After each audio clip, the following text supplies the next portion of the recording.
God will break what is offered to him. Luke 9:16. And he took the 5 loaves and the 2 fish, and, looking up to heaven, he blessed and broke them, and gave them to the disciples to set before the crowd.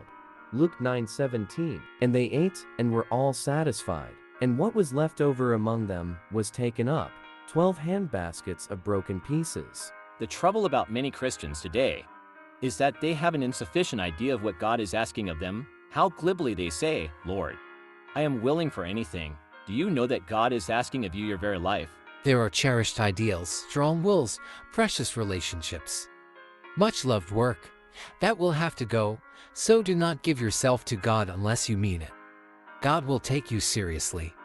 Even if you did not mean it seriously, God will always break what is offered to him. He breaks what he takes. But after breaking it, he blesses and uses it to meet the needs of others. After you give yourself to the Lord, he begins to break what was offered to him. Everything seems to go wrong, and you protest and find fault with the ways of God. But to stay there is to be no more than just a broken vessel.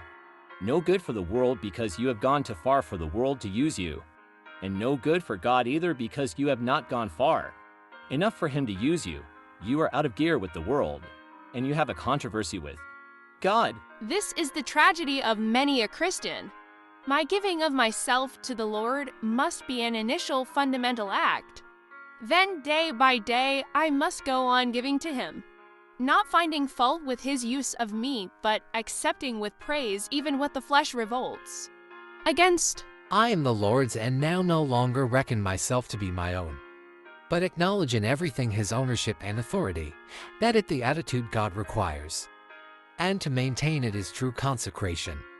I do not consecrate myself to be a missionary or a preacher. I consecrate myself to God to do his will where I am, be it in school, office, or kitchen, counting whatever he ordains for me to be the very best. For nothing but good can comedo those who are wholly his. May we always be possessed by the consciousness that we are not our own,